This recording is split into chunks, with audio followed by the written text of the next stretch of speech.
오늘 설교의 제목은 성도요 교회요 깨어 일어나라 라는 제목으로 말씀을 증거합니다. 서울대 소비트렌드 분석센터가 대한민국의 경제, 사회, 문화 등을 연구하고 전망을 담은 트렌드 코리아 시리즈가 있습니다. 트렌드 코리아의 핵심 주제는 2009년부터 16년 동안 트렌드 변화에 맞추어 스스로를 혁신하라. 이런 게 주제입니다. 트렌드에 맞추어서 스스로를 혁신하라는 거죠. 그런데 이렇게 급변하는 혼돈의 시대에 중심을 잡는 것은 너무나도 힘든 일입니다. 그래서 소비 트렌드 분석센터를 이끄는 이 김난도 교수는 아마존의 최고 경영자 제프 베이조스의 말을 인용해서 이렇게 말을 합니다. 10년 후에는 어떤 변화가 있겠느냐는 질문을 많이 받습니다. 그러나 그 누구도 10년이 지난 뒤에도 바뀌지 않는 것이 무엇이냐 질문하지 않습니다. 오랜 시간이 지나도 불변하는 것을 알 수 있다면 그곳에 에너지를 많이 투자해야 합니다. 오히려 역설적으로 변하는 것에 집중하는 게 아니라 변하지 않는 것에 집중할 때 오히려 기업이 성공할 수 있게 된다라는 표현입니다. 이것은 기업뿐만 아니라 성도와 교회도 마찬가지로 이 급변하는 시대를 유연하게 잘 대비할 수 있어야 됩니다. 그러나 무엇이 변하느냐를 파악하는 거 그거 정말 중요하지만 더 중요한 것은 변하지 않는 본질이 무엇인가를 보는 것이 더 중요해요. 특별히 교회는 성도는 변하지 않는 핵심이 무엇인지를 잘 먼저 가슴속에 품고 있어야 돼요. 그리고 변하는 시대에 따라서 유연하게 움직여갈 수 있어야 된다는 것이죠. 한자로 수급분류월이라는 말이 있습니다. 물은 급하게 흘러가도 달은 떠내려가지 않는다라는 말입니다. 시대가 아무리 급하게 흘러가도 떠내려가지 않는 달을 보아야 하는 것입니다. 그뿐만이 아닙니다. 수천 개의 강이 달을 비추고 있지만 하늘의 달은 하나입니다. 한번 잘 생각해 보세요. 하늘의 달은 하나입니다. 강 속의 달보다 하늘의 달을 바라보는 사람이 승리하는 거죠. 하늘의 달을 바라보는 사람이 승리하게 됩니다. 성도와 교회에게 중요한 것은 무엇입니까? 바로 변하지 않는 본질에 집중해야 합니다. 그 변하지 않는 본질이 무엇입니까? 하나님과의 관계 안에서 동행하고 부흥으로 나아가는 것에 집중해야 돼요. 2025년 표를 동행과 부흥으로 잡았습니다. 이 두 가지가 아주 본질적인 겁니다. 동행과 부흥으로 나아가야 합니다. 부흥만 있으면 안 됩니다. 금방 그것이 뜨겁게 타오르다가 동행이 없으면 금방 쉽게 사그러져 버립니다. 반대로 동행만 있어도 안 됩니다. 동행이 있는 것은 중요하지만 부흥을 통해서 그 하나님의 능력이 또 우리에게 임해서 우리의 삶 속에 하나님 나라의 영향력을 선포하는 그런 사람들이 되어야 합니다. 그러기 위해서 본질적인 것은 부흥과 부흥이 연합된 상태에 있어야 성도와 교회가 깨어나서 하나님 나라를 이 땅 가운데 세우는 위대한 사람들이 될 수 있다는 것입니다. 코이라는 물고기가 있습니다. 이 관상용 잉어입니다. 어항에 기르면 피라미가 됩니다. 또 강물에 놓으면 대어가 되는 아주 신기한 물고기입니다. 좁은 어항에 넣고 좁게 키우면 겨우 5cm에서 8cm 이 정도 자랍니다. 연못에 넣고 키우면 한 20cm 정도 자랍니다. 신기한 것은 이 코이 물고기를 강물에 놓아주면 1m가 넘는 큰 고기가 되는 거예요.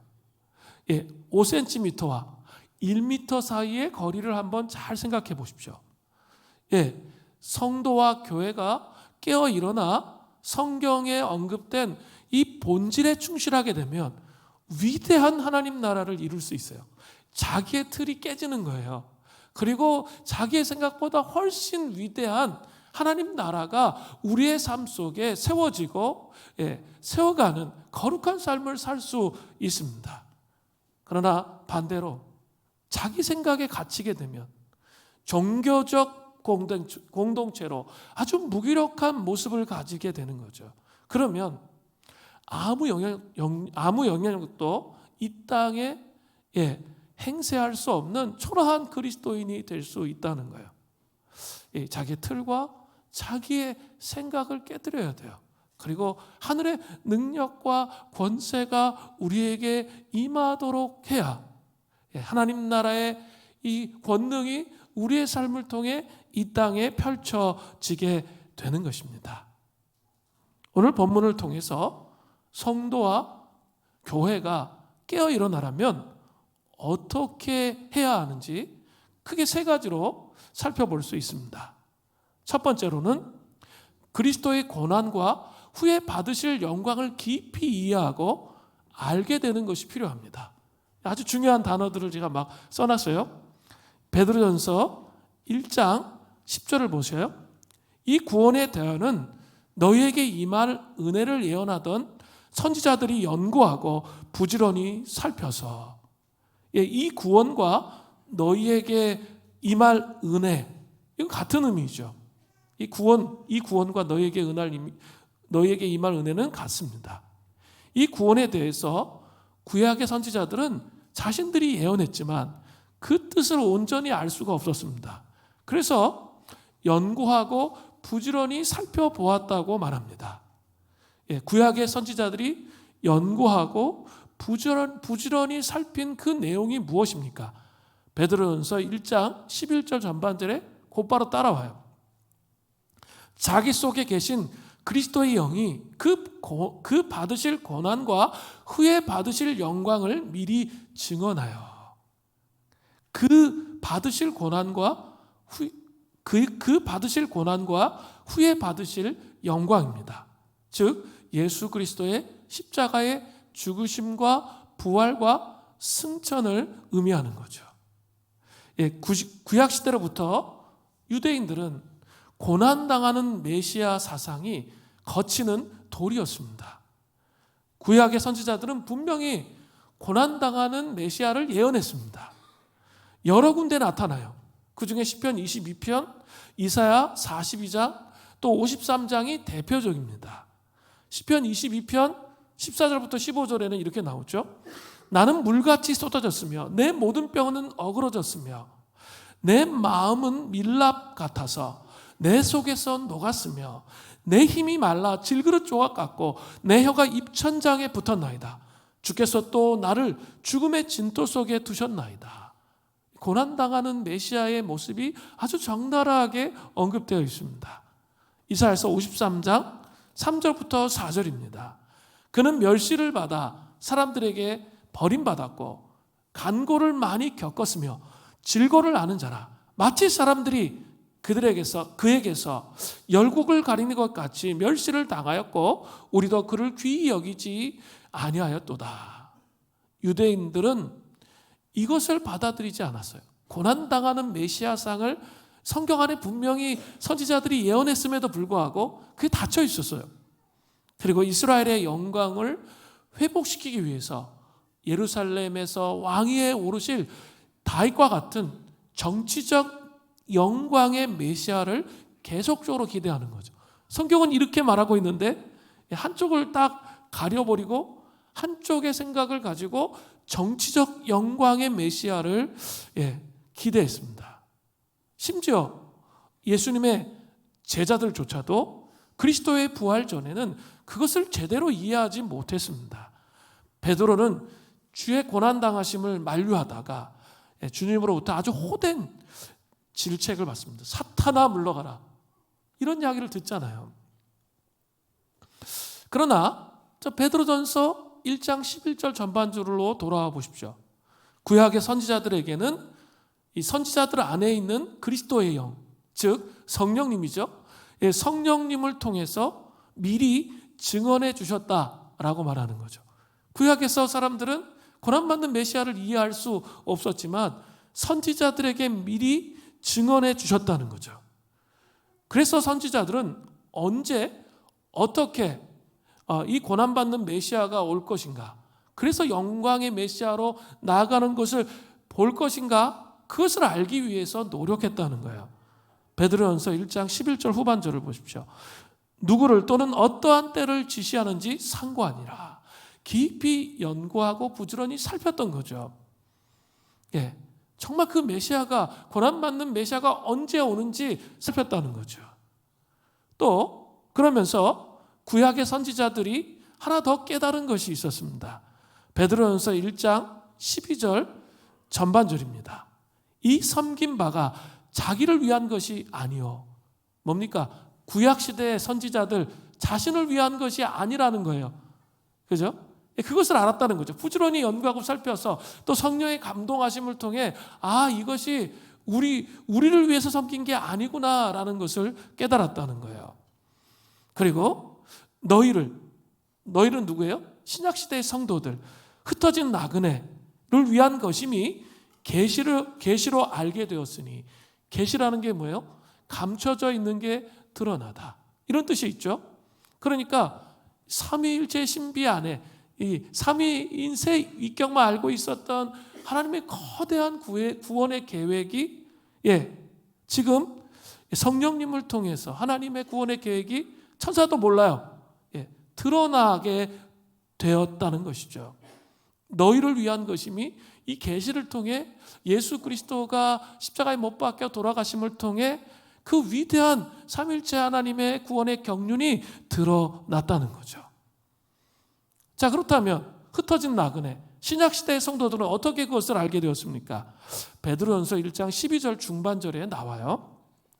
이것은 하늘로부터 보내신 성령을 힘입어 복음을 전하는 자들로 이젠 너희에게 알린 것이요, 오순절날 임한 성령 강림을 통해서, 성령의 깨우침을 통해 복음을 전하는 자들을 통해서 이 신약시대의 성도들, 흩어진 나그네들, 그 나그네들은 예수님의 죽으심과 영광을 온전히 이해하게 된 거죠. 나를 위한 것이구나. 하나님의 위대한 구원의 계획이, 천사들도 몰랐어요. 삼위일체 하나님만 알고 계셨던 그 구원의 계획이 이 성령님이 오심을 통하여 신약시대에 흩어진 나그네들에게 전체적으로 확 펼쳐지게 된 것이죠. 자, 잘 생각하고 또 묵상해야 될 게 있습니다. 그리스도의 고난은 역설적이게도 그리스도의 영광을 의미합니다. 제가 계속 말씀드리고 있어요. 그리스도의 죽으심과 부활이 동전의 양면과 같다고 그랬어요. 하나만 언급하면 안 된다고. 성경 그렇게 되어 있어요, 다. 그리스도의 고난은 역설적이게도 그리스도의 영광을 의미하는 거예요. 왜냐하면 고난당하시고 죽으신 그리스도는 하나님의 능력으로 다시 살리심을 받고 영광 중에 하늘에 오르셔서 하나님 우편에 앉아 계시셔서 이 땅을 통치하고 계시기 때문에 그렇습니다. 그리스도의 고난과 영광의 교리는 초대교회의 복음 전파의 핵심을 이루어서 항상 세트처럼 전파되었습니다. 그리스도의 고난과 후에 받으실 영광이라는 문구는 베드로전서에 계속 반복적으로 나타나고 있습니다. 그만큼 중요하다는 거예요. 그리스도의 고난과 후에 받으실 영광. 지금 베드로전서를 받는 수신인이 누구예요? 지난주의 것을 기억하세요? 흩어진 나그네였죠. 흩어진 나그네. 베드로는 지금 AD 64년에 네로 황제의 박해로 인해서 이제 몇 개월이 지나면 순교하는 상황이에요. 그리고 이 지금의 트루키예 지역 전 지역으로 그리스도인들이 박해를 받아서 흩어지고 있단 말이에요. 심각한 박해 상태에 있는 성도들에게 이 베드로전서가 쓰여졌어요. 그래서 사도 베드로는 베드로전서 2장 21절부터 25절에 보면 성도와 교회는 선을 행함으로 고난받는 일 위해 부르심을 받았다. 세상의 방식과 하나님의 방식이 완전 달라요. 그래서 내가 하나님의 방식을 따르면 어때요? 모르세요? 그냥 이렇게 영광이 쫙 오세요? 그건 거짓말이에요. 그러지 않습니다. 먼저 뭐가 오죠? 다르기 때문에 고난이 와요. 그 고난받는 일 위해 부르심을 받았다는 거죠. 그리스도께서 그분의 발자취를 따라오게 하려고 하나님께서 그렇게 하셨다는 거죠. 십자가의 죽으심이 먼저라는 거예요. 그 다음에 영광이 오는 거지 고난이 없는 영광은 없다는 거예요. 또 베드로전서 3장 9절부터 10절에는 이러한 부르심을 받은 자들에게 생명과 좋은 날이 기다리고 있다라고 말해요. 그러니까 고난만 있고 인생 끝, 그건 거짓말이라는 거예요. 그렇지 않다는 거예요.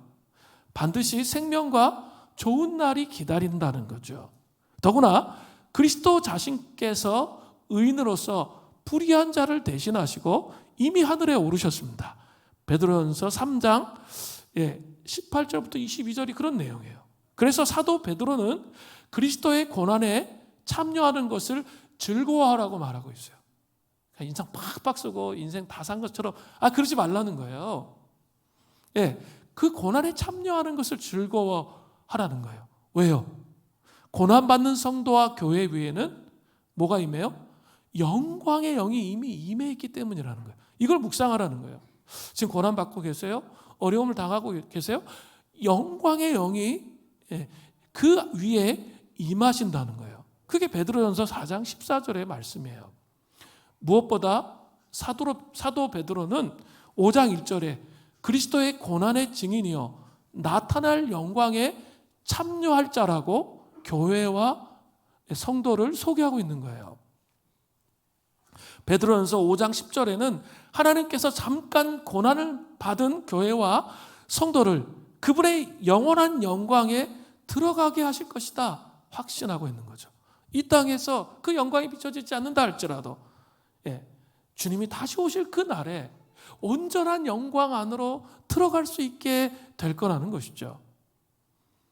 성도와 교회는 세례를 받잖아요. 세례가 참 중요한 거예요.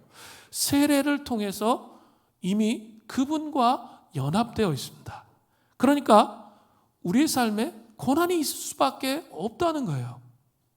그러나 우리의 삶에는 놀라운 영광이 있게 된다는 거예요. 반드시 그 영광이 따라온다는 거죠. 그러니까 고난 속에 빠져 있지 말라는 거예요. 그러니까 고난 속에 빠져서 우리는 너무 쉽게 이 마음에 이 하나님의 영으로 채워져 있지 못하면 근본적으로 그냥 죄된 본성에 따라 불평하고 불만하고 원망하며 자신의 억울함과 고통에 대해서 하소연하는 것에만 집중되어 있다는 거죠. 물론 주님은 우리의 그런 고통의 하소연과 아픔을 우리 시편 기도를 통해서 배웠잖아요. 들으세요. 그렇게 고백하셔야 돼요. 그러나 거기에 멈춰 있어서는 안 된다는 거죠. 하나님의 영광이 우리의 삶 속에 그 고난을 통과한 후에 그 영광이 임한다는 거죠. 그래서 하나님 나라의 위대한 도구로 쓰임받는 것, 그것은 가슴 벅찬 일이에요. 별로 이렇게 감동이 안 되세요? 정말 하나님 나라를 위해서 주님의 몸된 교회가 사용되고 또 여러분 한 사람 한 사람이 사용된다는 것은 영광스러운 일입니다. 그 영광스러움 안에 머물러 있으라는 거예요. 고난 가운데 있으세요? 그리스도 때문에 당하는 어려움이 있으세요? 영광의 영이 우리와 함께하고 계신다는 거예요. 부흥으로 나가기 위해서. 그죠? 우리 정말 많은 기도를 하고 씨름하고 있어요. 저도 마찬가지고. 근데 부흥으로 나아가기 위해서, 교회가 부흥으로 나아가기 위해서 그냥 이렇게 고난이 좀 없었으면 좋겠어요. 그런데 항상 보면 어려움이 있어요. 그리고 고통이 있어요. 고난이 있어요. 힘듦이 있어요. 제가 지금까지 개척해서 16년 동안 목회하면서 그런 수많은 일들이 일어나더라고요. 수많은 고난이 있어요. 그리고 앞으로도 고난은 올 예정이에요. 주님의 뜻 가운데 부흥을 경험하며 교회를 하나님의 뜻 가운데 세워가려고 하면 반드시 원수마귀가 있기 때문에 반드시 공격이 옵니다. 그리고 어려움이 오는 거죠. 그러나 그 고난 속에 빠져 있지 않으면서 영광의 그날을 바라보는 것, 이것이 교회와 성도들이 깨어 일어날 수 있는 비결이에요. 그죠? 그 영광의 그날이 온다는 걸 알기 때문에 고통 속에서도 깨어 일어날 수 있게 되는 것이죠. 우리 우림교회, 우리 아까 간구했죠? 그 목사님께서 금요일 날 교회를 계약했다고 연락이 왔습니다. 그래서 11월 25일 날 이제 교회를 계약해서 이전하게 되었습니다. 기적이죠. 사실은 정말 마음이 너무 아팠어요. 그리고 또 두 분이 다 이렇게 재혼하셔서 남편과 아내가 돌아가셔서 그 돈으로 그 교회를 세운 걸 제가 알고 있었거든요. 너무 가슴이 답답하고 왜 하나님 이렇게 하시나 이런 인간적인 생각도 들고 그랬는데 하나님께서 기적을 베푸셔서 이 목사님들의 마음이 잘 안 움직이는데 우리 시차례에서 정말 가난한 교회까지 많이 동참해 주셨어요. 그래서 한 1,400을 모아서 일단 집을 이렇게 다 날렸는데 16억의 재정을 다 날리게 돼서 경매에 나가서 11월 25일에는 이제 나가야 되는 상황이었어요. 집을 좀 구해 줬어요. 또 그것으로 끝난 게 아니라 이제 우리가 또 마음에 저도 불편하고 좀 기도했었거든요. 이게 뭔가 이 주님 몸된 교회를 살려야 되는데 이거 어떻게 해야 되지? 성도들이 수명이 넘는데 수명 정도가 되는데 이제 교회가 없어지게 되고 목사님 다른 곳으로 가야 되는 상황이었는데 우리 성도님들이 헌신해 주시고 또 우리 당회에서 또 기꺼이 오케이 해주셔서 1,500의 헌금을 하게 되었습니다. 그래서 다시 그 교회를 세울 수 있도록 하나님께서 허락해 주셔서 밀락동에 이제 얻어서 28평을 얻어서 교회를 다시 세울 수 있게 되었어요.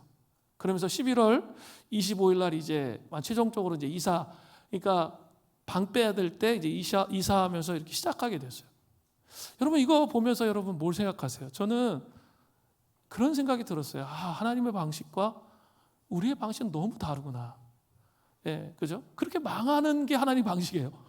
그리고 하나님께서 어떻게 해요? 또 하나님의 사람들을 통해서 그 교회를 세울 수 있도록 그리고 교회의 본질이 건물이 아니라는 것 그걸 또 그 목사님에게 깨닫게 해주시고 그 고통 속에서 그 부르짖었던 과정들을 제가 쭉 들었어요. 근데 그 기도에 응답해 주시면서 진짜 본질에 충실해야 되는 목회를 해야 될 것을 안 거죠. 그래서 저한테 우리 또 물대농산 수린교회 당회와 우리 성도님께 너무 감사하다는 얘기를 했는데 제가 그런 말을 했어요.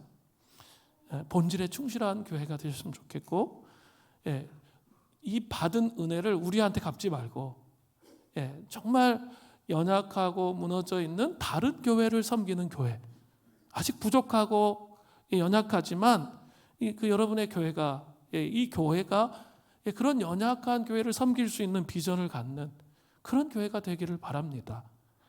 그렇게 얘기했어요.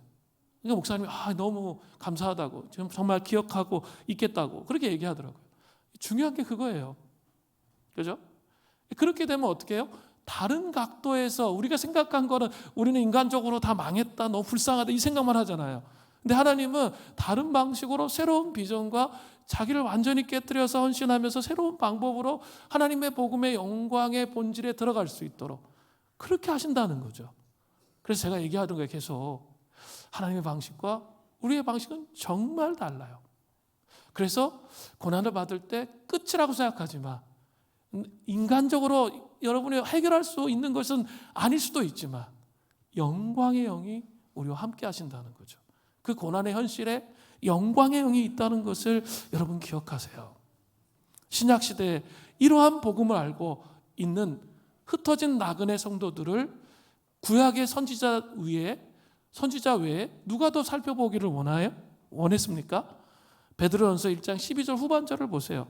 천사들도 살펴보기를 원하는 것이니라. 이런 복음의 신비가 감춰졌어요. 천사들에게도. 그죠? 삼위일체 하나님은 알고 계셔. 이 구원의 위대한 경륜을. 그런데 지금 하나님께서 이제 펼쳐가시는 게 보이는 거예요. 천사들도 정말 보기를 원하는 거예요. 천사들도 그 일을 흠모하는 건데 그 일이 누구를 통해서 일어나요? 성령 받은 하나님의 백성들, 흩어진 나그네들이 그들 고난을 받고 힘든 가운데 있는데 그들 안에 지금 영광의 영이 함께 한단 말이에요. 그래서 천사들도 정말 그런 신비를 알기를 원하고 더 살펴보기를 원하는데 잘 볼 수가 없었어요. 그런데 성령님으로 말미암아 그 기름 부으심을 말미암아 예수 그리스도를 알고 있고 흩어진 나그네가 되어서 고난받는 그들이 그것을 알고 있다는 거죠. 얼마나 이 복음이 영광스러운 건지 여러분 아셔야 돼요. 그것을 말합니다. 교회와 성도가 깨어나기 위해서는 그리스도의 고난과 후에 받으실 영광을 날마다 깊이 묵상하고 그 신비를 알게 되는 것이 너무나 중요해요. 그게 첫 번째예요. 두 번째는 성도와 교회가 깨어 일어나려면 두 번째로 순종의 자식처럼 살아야 됩니다. 베드로전서 1장 14절 전반절을 보세요. 너희가 순종의 자식처럼 이렇게 되어 있어요. 자식이라는 표현은 죄와 죽음을 이긴 부활 생명이 그 속에서 숨쉬는 자녀된 성도와 교회에게는 하나님께서 친아버지가 되신다는 것을 보여주는 거죠. 친아버지가 되시는 거죠. 하나님이 예수 그리스도의 보혈로 죄 씻음을 받고 부활의 영광에 참여한 하나님의 백성들은 친아버지가 되신다는 거죠. 그 친아버지에게 순종하는 삶을 사는 거, 친밀하고 인격적이며 그의 삶 전체를 이끄는 그분 앞에서 순종의 삶을 사는 건 너무나 당연한 일입니다. 예수 그리스도께서는 십자가에 죽기까지 복종하시는 삶을 통해서 순종의 삶의 모범을 우리에게 보여주셨습니다. 그렇기 때문에 성도의 표지, 교회의 표지는 바로 순종입니다. 이것을 잘 기억하셔야 돼요. 교회의 표지, 성도의 표지는 바로 순종입니다. 그렇다면 그들이, 성도와 교회가 예수님을 알기 전에는 어떠한 삶을 살았을까요? 베드로전서 1장 14절 후반절입니다. 전에 알지 못할 때에 따르던 너희 사욕을 본받지 말고, 이 사욕은 현대의 성경을 보니까 온갖 욕심을 따르는 거예요. 전에 예수님을 알지 못했을 때는 어떻게 사는 거죠? 성도들이 어떻게 살아요? 제가 어떻게 살았어요? 온갖 욕심을 따르는 삶을 살았다는 거죠. 그러니까 이게 뭐예요? 성도의 표지와 순종의 삶과 온갖 욕심을 따르는 삶은 정반대라는 것을 알 수 있습니다. 근데 한번 여기서 생각해 보셔야 할 것이 있습니다. 지금 막 예수님을 영접해서 그리스도인이 되었다고 가정해 봅시다. 그 사람 안에 새 생명이 시작되었지만 혼의 타락으로 말미암는 그 옛 성품이 여전히 그 사람 안에 남아 있습니다. 그래서 순종의 삶을 살아가는 거 쉽지가 않습니다. 불쑥불쑥 어때요? 옛 성품이 드러나잖아요. 우리도 성화의 여정을 가는데 우리 안에도 불쑥불쑥 옛 성품이 드러나는 것과 똑같죠. 그렇기 때문에 사도 베드로는 성도들에게, 교회에게 어떠한 모습으로 삶을 살라고 말하고 있습니까? 베드로전서 1장 13절입니다. 그러므로 너희 마음의 허리를 동이고 근신하여 예수 그리스도께서 나타나실 때에 너희에게 가져다 주실 은혜를 온전히 바랄지어다. 자, 여기 다 나타나 있죠? 먼저 마음의 허리를 동이고 근신해야 됩니다. 허리를 동인다는 것은 긴 겉옷을 허리띠로 졸라매는 거죠. 유대인들은 이 겉옷이 담요와 같은 역할을 하잖아요. 외출하려면 어떻게 해야 돼요? 허리띠를 졸라매야 되는 거죠. 출애굽기 12장 11절에 이런 말씀이 나와요. 너희는 그것을 먹을지니 허리에 띠를 띠고 발에 신을 신고 손에 지팡이를 잡고 급히 먹으라. 이것이 여호와의 유월절이니라. 유월절 어린 양 고기를 먹을 때 이런 자세를 취해야 돼요. 애굽에서 탈출할 수 있는 준비의 자세이죠. 성도와 교회는 늘 마음의 허리를 동이고 긴장된 자세로 그 세속의 유혹 속에서부터 빠지지 않고 예수 그리스도를 바라보는, 온전히 하나님의 은혜를 바라보며 삶을 살아야 한다는 거죠. 근신하여, 헬라어로 네폰테스라고 하는데 정신을 차린 상태를 의미합니다. 정신이 맑은 상태로 예수 그리스도께서 가져다 주실 은혜를 온전히, 앞에 온전히가 붙어 있다는 거예요. 온전히 사모하며 살아야 돼요. 한 번 사모하고 끝, 그게 아니라 온전히 계속적으로 사모하면서 살아야 되는 것이죠. 자, 이렇게 허리띠를 띠고 그 마음의 허리를 동이고 근신하여서 예수 그리스도께서 너에게 가져다 주실 은혜를 온전히 바라는 삶은 구체적으로 우리의 삶 속에 어떻게 나타나야 될까요? 여러 가지가 있겠지만 오늘은 특별히 묵상에 대해서 좀 말씀을 드리려고 해요. 지금 계속 묵상하고 있기 때문에 묵상이 대단히 중요합니다.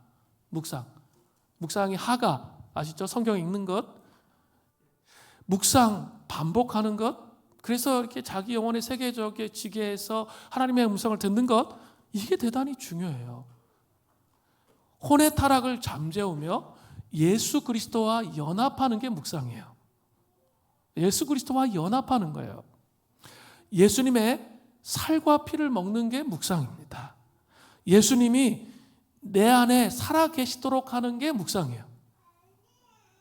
그렇게 되면 자연스럽게 순종의 삶을 살아갈 수 있게 되는 거예요. 어제 이렇게 원주 하나교회 그 목사님의 처남, 남한 사람이었는데 같이 쫓아왔더라고요. 그래서 우리 입당 예배 드릴 때 은혜가 너무 많았었거든요. 그때 이렇게 자기는 불신자인데 들어갈 수도 없고 나갈 수도 없어가지고 그냥 그 신발 이렇게 정리하는 거, 그런 걸 했대요. 그러다가 이렇게 사람들의 모습을 보면서 생각을 한 거죠. 도대체 예수 믿는 게 뭔가. 그래가지고 10며칠 동안 이제 성경을 읽기로 결단해가지고 성경을 읽는데 막 처음에는 화가 나고 말도 안 된다고 생각해서 막 집어 던지고 막 그러다가 이렇게 믿음이 들어가서, 말씀을 읽다가 믿음이 들어가서 자기가 예수님을 영접했다고, 그런 이야기를 어제 들었습니다. 그렇습니다. 말씀을 묵상하고 씨름하는 거 되게 힘들고 어려운 일이에요. 그러나 그 말씀을 묵상하고 씨름하면 그 말씀에는 능력이 있어요. 예수님의 살과 피예요. 그걸 먹고 있는 거예요 지금. 그러니까 마음에서 진동이 일어나는 거죠. 그렇게 하면서 깨트려지고 무너지는 거죠. 여러분, 이것을 기억해야 돼요. 예수님은 생명의 떡이십니다. 예수님의 말씀은 떡과 같아요. 날마다 먹는 떡은 어떻습니까? 새로운 것이 아니에요. 떡은 아주 담백해요. 조미료를 많이 넣은 음식처럼 특별한 맛이 나는 것이 아니에요. 그러나 담백한 떡이 우리의 영혼을 건강하게 만듭니다. 떡은 담백하지만 씹을수록 맛이 나요. 입에 단 것은 몸을 망치는 것처럼 너무 단 말씀만 추구하면 영혼이 병들어요. 그죠? 성경 전체적으로 읽을 수 있어야 돼요. 하가하면서 성경을 계속 읽어가야 돼요. 읽어가다가 다가오는 프레스 포인트, 앞점, 그것이 있을 때 그것을 반복으로 묵상하며 씨름하는 거, 이 되게 중요해요. 근데 우리는 자꾸 어떻게 하냐면 자기에게 위로가 되는 말씀, 이것만 찾아요. 그러면 그게 단 것과 같아요. 그래서 영혼을 병들게 할 수 있어요. 때로 하나님께서 우리를 위로하시죠. 그러나 때로는 우리가 정신을 못 차리고 있을 때 하나님 말씀을 통해서 우리를 징계하세요. 이걸 잘 아셔야 돼요. 그래서 그 징계한다는 말, 그 단어에 막 꽂혀가지고 막 두려워, 이게 아니라 징계를 하고 있다는 건 뭐예요? 그 생명의 떡과 살과 피를 먹고 마시면서 주님과 교제해야 되는데 교제에서 단절된 상태가 되는 거예요. 나도 모르게 감각이 없어져요. 그러면서 주님과 교제가 안 되는 거죠. 그럼 마음이 답답해요. 힘들어요. 그런 상태가 징계예요. 그것을 어떻게 해야 돼요? 성령님 조명해 주셔서 왜 내가 이런 상태가 되었는지 깨닫게 하여 주시고, 이 무지한 말이나 노새처럼 행동하는 저의 모습을 깨뜨려 주시고, 하나님 회개케 하시고 돌이켜 주십시오, 알게 해 주십시오, 이렇게 기도해야죠. 그렇게 가는 것이 중요해요. 그냥 자기의 성경을, 자기의 어떤 사상을, 이즘을 더 확증하기 위해서 계속 읽어가면 그게 뭐예요? 자기에게 맞는 것만 생각 속에 갇히게 되는 거예요. 그 생각 속에 갇히는 거예요. 그렇게 하면 안 돼요. 너무, 그래서 제가 유튜브 많이 보지 말라고 늘 말씀드리잖아요. 너무 한쪽에서 된 왜곡된 생각이 내 영혼을 잡으면 그 수준, 그 프레임이 깨지지가 않아요. 근데 그 프레임이 깨져야 인격이 변화되고 삶이 변화돼요. 내 생각, 그 위에 계신 주님을 만나야 돼요. 내 틀이 깨지는 그 위에 계신 주님을 만나는 것이 아주 중요하기 때문에 그래요. 오히려 입에 쓰고 영혼 속에는 단맛을 내는 담백한 말씀이 영적 건강의 최고이라는 거죠. 예, 말씀을 깊이 묵상함을 통해서 영혼을 깨끗이 씻을 수 있어야 돼요. 이 작업 되게 하기 싫어요. 저항이 일어납니다. 그래도 그 씨름을 하셔야 돼요. 회개를 통해서 그렇게 하는 겁니다. 영혼을 깨끗이 씻을 수 있는 물을 얻기 위해서는 탁한 물을 지나서 조금 더 깊이 내려가야 돼요. 그죠? 그때 생수를 만나게 됩니다. 깊은 곳에 있는 생수는 맑아요. 깊은 곳에서 솟구치는 생수는 영혼을 맑게 합니다. 예수님은 바로 그러한 깊은 곳에 흐르는 생수예요. 불신자였는데 처음부터 성경을 딱 읽는데 처음부터만 마음에 화답이 되고 할렐루야 한 사람도 없어요. 그러지가 않아요. 그 더러운 탁한 물하고 섞여서 전쟁이 일어나요. 전쟁이. 그러나 그 탁한 물을 지나가면 그 속에서부터, 이 말씀 속에서부터 오는 샘이 깊은 물, 생수가 예수 그리스도로 말미암아 우리 안에 전달된다는 거죠. 아, 이런 거였구나. 예수님과 교제하는 것이 이런 거였구나 라는 것을 알게 된다는 것이죠. 묵상은 또한 말씀의 씨앗을 받는 것입니다. 묵상 자체가 반복이라는 뜻이 있다고 제가 누차 얘기 드리고 있어요. 계속 반복해서 읊조림을 통해서 말씀은 내 안에 있는 믿음과 연합됩니다. 반복함을 통해서, 반복해서 말씀을 먹음을 통해서, 말씀을 먹는 거예요. 초대교회 영성대로 말씀을 먹음을 통해서 내 안에 있는 믿음과 연합이 돼요. 그러면 그때 능력이 나타나는 거예요. 묵상은 한순간이라도 예수님을 바라보는 것을 멈추지 않는 거예요. 멈추게 되면 어떻게 됩니까? 성경 맥잡기와 묵상하시는 분들 계시죠? 멈추게 되면 어떻게 해요? 아, 슬슬 이제 습관이 되고 매너리즘이 되면서 이렇게 슬슬 이제 뭐 힘드니까 예배도 좀 빠져보고, 그 다음에 이렇게 불신자 친구 만나든가 친척 만나서 한번 대화도 해보고, 그러면서 이제 그 사람들이 얘기하는 걸 막 듣잖아요. 그래서 이날 이때까지 내가 뭐 한 게 뭐가 있나 하면서 막 회의하고 의심을 한번 막 해보십시오. 그럼 어떻게 돼요? 뭘 어떻게 돼요? 내 눈이 지금 어때요? 주님에서 나에게로 다가왔잖아요. 그러면 그 다음에 나타나는 증상이 있어요. 말씀 묵상이 안 돼요. 검은 건 잉크고 그냥 하얀 건 그냥 종이에요. 그러면서 이렇게 성경을 10장을 읽어도 반응이 안 돼요. 여러분 그런 거 경험하세요? 좀 섬세한 감각을 갖고 있어야 돼요. 내가 말씀 묵상할 때 깊이 하나님과 연합되는 그 경험할 때가 있지만 이런 식으로 나도 모르게 다가온다는 거죠. 아니면 또 환경이 어려워. 여러 가지 힘든 일이 있어. 아니면 또 너무 기쁜 일이 있어. 그래가지고 내가 또 한 것처럼 교만해져. 이러면 어떻게 돼요? 뭘 어떻게 돼요? 그냥 영혼 없는 성경 읽기가 되기 시작해요. 여러분 이거 경험할 수밖에 없어요.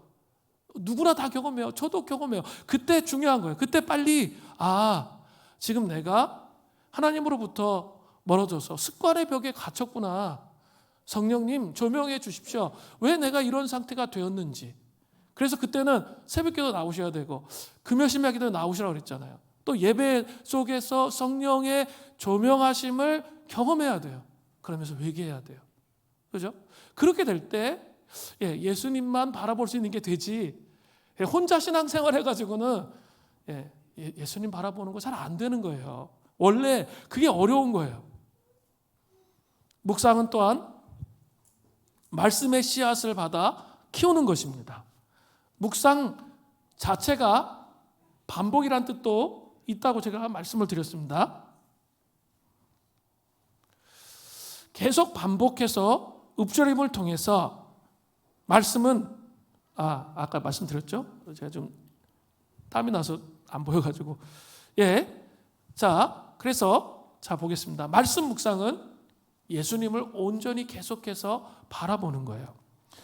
바라봄은 우리의 선택입니다. 잘 생각해 보세요. 우리는 여러 가지를 한꺼번에 바라볼 수가 없어요. 우리는 한 번에 한 곳만 바라봅니다. 한 곳을 바라본다는 것은 한 곳을 선택한다는 거예요. 한 곳을 선택한다는 것은 한 방향을 선택한다는 것입니다. 한 방향을 선택한다는 것은 다른 방향을 포기한다는 의미를 갖고 있는 거예요. 내려놓는다는 것이죠. 예수님만을 온전히 바라보는 은혜가 있기를 간절히 바랍니다. 그래야 순종의 자식, 성도가 성도다워지고 교회가 교회다워지는 것이죠. 말씀 묵상은 자신을 거울 앞에 세우는 것과 마찬가지입니다. 거울 앞에 서서 자신과 만나는 거죠. 거울 앞에서 자신의 진면모를 보는 거죠. 막 그 시커먼 것들이 막 묻어 있는 그런 자신을 보게 됩니다. 그때 우리는 우리의 잘못한 부분들, 막 묻어 있는 것들을 어떻게 해야 돼요? 회개함을 통해서 고쳐야 됩니다.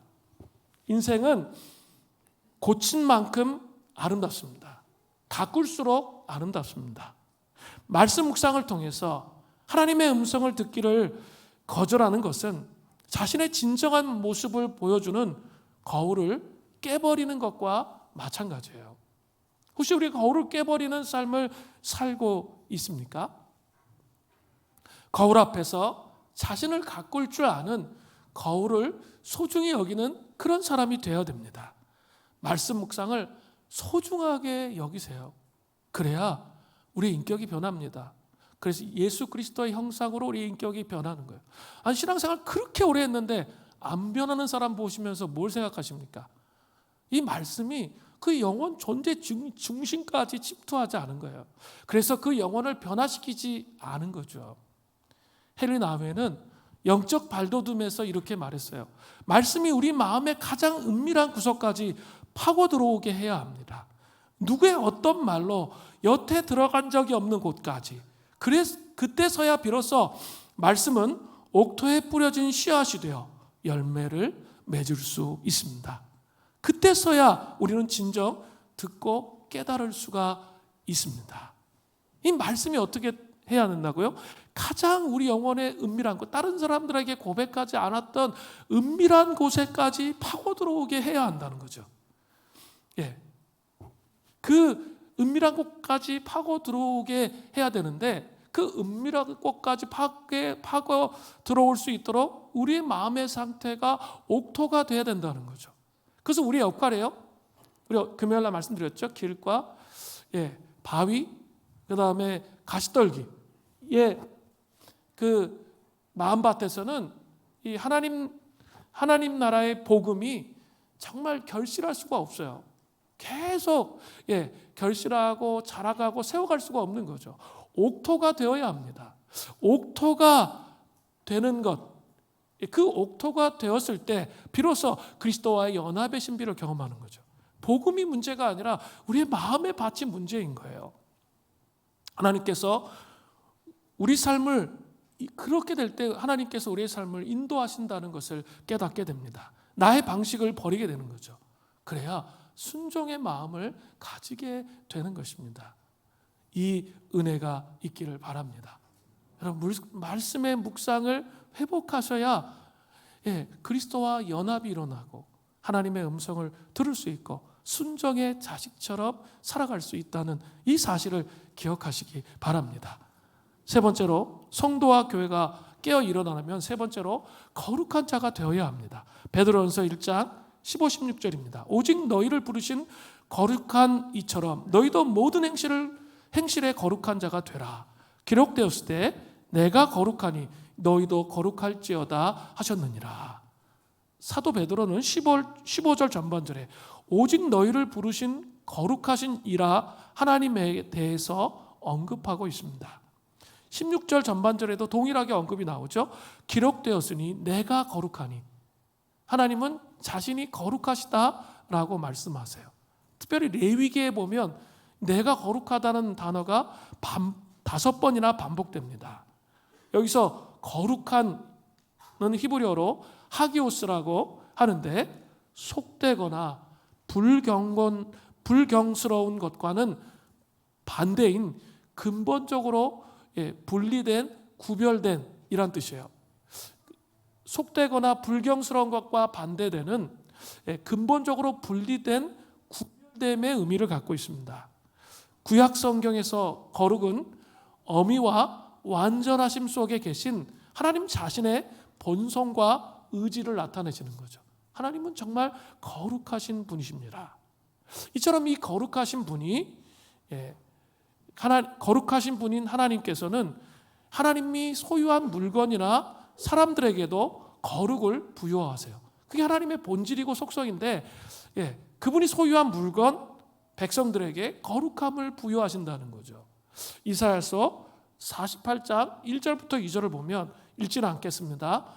거룩한 성 출신 이런 말이 나오는데 그게 바로 예루살렘 성을 말하는 거죠. 예루살렘 성은 하나님 앞에 하나님께 소유된 그 성이잖아요. 그렇기 때문에 그 성을 거룩한 성이라 부르는 거예요. 또 출애굽기 15장 5절을 보면 이스라엘 백성을 거룩한 백성이라 말합니다. 왜? 하나님이 선택하신 백성이기 때문에 하나님의 속성이 거룩하기 때문에 이스라엘 백성도 거룩한 거죠. 자, 신약적 개념으로 오면 더 명확해져요. 베드로전서 2장 9절에 보면 그러나 너희는 택하신 족속이요 왕 같은 제사장들이요 거룩한 나라요 그의 소유된 백성이니. 거룩한 나라. 이제 신약 시대에 예수 그리스도를 믿는 사람들은 하나님의 속성과 함께 우리 안에 나타나는 거예요. 거룩한 나라가 되는 것이죠. 그렇기 때문에 거룩한 나라가 되기 위해서는 세속의 영과 분리해서, 세속의 삶과 분리해서 거룩한 삶이 되도록 힘써야 되는 거죠. 거룩한 삶이라는 것은 두 가지로 나타나야죠. 하나는 하나님과 관계에서 우상 숭배가 없고 자기 고집대로 살지 않고 하나님과 동행하는 삶을 사는 게 뭐죠? 거룩이에요. 그리고 또 두 번째는 그 거룩이 이루어지면 우리의 삶 통해서 구체적으로 나타나죠. 그게 윤리적인 거룩이에요. 우린 자꾸 거룩을 윤리적인 거룩에만 머물러 놓을 때가 있는데 그것이 아니라 먼저 하나님과의 관계에서 거룩이 있어야 된다는 것이죠. 성도들에게 거룩은 단지 어떤 추상적 체계나 법칙이 아니라 거룩하신 하나님과 연결되어 변화됨을 통해서 구체적으로 삶의 현실에 그 거룩이 이제 나타나야 돼요. 그런 차원에서 오늘 본문에 모든 행실에서 거룩한 자가 되라 이렇게 말하고 있는 것입니다. 근데 한번 잘 생각해 보세요. 이것도 마찬가지예요. 모든 행실에서 거룩한 자가 되는 것은 결코 하루아침에 이루어지는 게 아닙니다. 예수님을 영접하고 나서 옛사람과 속사람의 영적 싸움이 계속되어집니다. 그 과정 속에서 필요한 게 있어요. 옛사람과 속사람이 끊임없이 싸우는데 그때 우리가 취해야 할 태도가 있다는 거죠. 뭘까요? 그게 바로 내려놓음의 여정입니다. 그래야만 거룩한 자가 될 수 있다는 거예요. 내려놓음의 여정이 필요해요. 내려놓음은 하나님의 뜻에 초점을 맞추기 위해 다른 것을 비우는 것을 말하는 거예요. 내려놓음의 삶은 목적 지향적인 삶을 추구하는 것을 말해요. 사명 중심의 삶을 살아가는 것을 말하는 거예요. 사명 완수를 위해 다른 것을 내려놓는 거죠. 얽매이기 쉬운 죄를 내려놓고 내 것이 아닌 것들을 내려놓는 것을 말하는 거예요. 비본질적인 것을 내려놓는 것을 말합니다. 내려놓음이란 우리가 원하는 것을 내려놓고 하나님이 원하시는 것을 붙잡는 걸 말하는 거예요. 하나님만을 깊이 사랑하는 것을 말합니다. 하나님의 방식을 받아들이고 그 방식대로 살아가는 것을 말하는 거예요. 우리가 원하는 것을 내려놓는다는 것은 결코 쉬운 일이 아니에요. 그래서 옛 성품과 새 성품이 싸우는 거예요. 옛 성품대로 그것을 자꾸 붙잡으면 하나님 임재가 사라져요. 그러나 내 감정적으로 하기 싫은데 내 마음속에 또 성령께서 역사하셔서 또 하나님께서 원하시는 방식을 말씀하실 때 그것을 붙잡으면, 감정이 아니라 그것을 붙잡으면 참 자유를 경험하게 됩니다. 우리는 내려놓는 만큼 자유로워져요. 내려놓는 것만큼 여유를 가지게 됩니다. 내려놓는 것만큼 평강을 누리게 됩니다. 그렇기 때문에 내려놓음은 평강의 비결이에요. 집착하면 불안해져요. 그죠? 자기 삶을 주님께 맡겨드리지 못하면 불안해집니다. 내려놓는 것은 집착을 버린 상태를 의미하는 거예요. 집착을 버릴 때 사람이 제일 무서워요. 초연해지잖아요. 집착을 버릴 때 영혼의 눈이 맑아져요. 그때만이 비로소 하나님의 뜻을 깨닫게 되는 거예요. 자기가 집착하고 있는 순간에는 결국 하나님의 뜻을 깨달을 수가 없어요. 계속 그 안에서 막 싸우는 거예요. 그리고 도대체 하나님의 뜻이 어디 있는지 모르는 거죠. 그런데 내려놓잖아요. 그리고 영혼이 맑아져요. 그러면서 하나님의 뜻을 알게 돼요. 내려놓음이라는 것은 맡기는 것입니다. 하나님께 우리의 소유, 우리의 미래, 우리의 생명까지 맡기는 것을 말합니다. 하나님은 우리가 맡기는 것만큼 책임져 주십니다. 제가 분명히 말씀드렸어요. 맡기는 것만큼 책임져 주십니다. 우리가 붙잡고 있는 모든 것은 우리 스스로 책임져야 되는 거예요. 그러나 하나님은 우리가 맡긴 것을 책임져 주십니다. 그때 우리는 위로부터 주어지는 하나님의 평강을 경험하게 되는 거예요. 물질에서 막 붙잡고 그러면 그냥 그 상태로 너무 힘들고 고통스럽게 살아요. 그러나 주님께 진짜 맡겨드리면 평강을 경험하게 돼요. 그리고 그리스도와 연합하는 것을 경험하게 됩니다. 또 내려놓음은 육의 힘을 포기하는 것을 말해요. 힘이 있을 때 조심해야 합니다. 우리의 문제는 힘이 없는 것이 아니라 힘이 너무 많은 것이 문제입니다. 힘은 권력이며 칼입니다. 그러나 그 권력과 칼이 때로 우리를 비참하게 만듭니다. 육의 힘으로 이기는 것은 참으로 이기는 것이 아닙니다. 성령의 능력을 통해 육의 힘을 내려놓고 나아갈 때 진정한 거룩함을 경험하고 하나님의 사명을 완수하는 놀라운 축복을 경험할 수 있게 된다는 사실을 기억하시기를 바랍니다. 저는 계속 요셉에 대해서 많이 생각하게 됩니다. 그는 17살 때 하나님으로부터 비전을 받았습니다. 그런데 그때 비전 받고 모든 일이 그냥 다 이루어졌습니까? 아니에요. 무려 애굽의 총리 대신이 될 때까지 13년 동안 연단을 받습니다. 그 연단이 너무나 혹독해. 그죠? 노예의 옷을 입고 죄수의 옷을 입는 정말 13년 동안의 연단이 정말 이루 말할 수 없는 고통 가운데 삽니다. 이게 뭘까요? 하나님 우리에게 비전을 주시면 그 비전을 딱 이루어 주시는 게 아니에요. 뭘까요? 요셉은 깨끗한 그릇이 되고 하나님이 쓰임받는 그릇이 되기 위해서 무려 13년 동안 강제 내려놓음.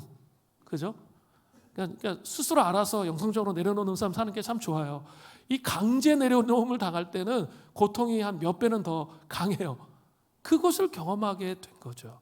그런데 그 내려놓음을 통해서 하나님 나라의 위대한 구원의 역사, 온 민족을 구원하는 애굽의 총리 대신이 되어서도 자기를 위해 살지 아니하고 하나님 나라를 위해서 살며 헌신했던 그 모습이 있었다는 거죠.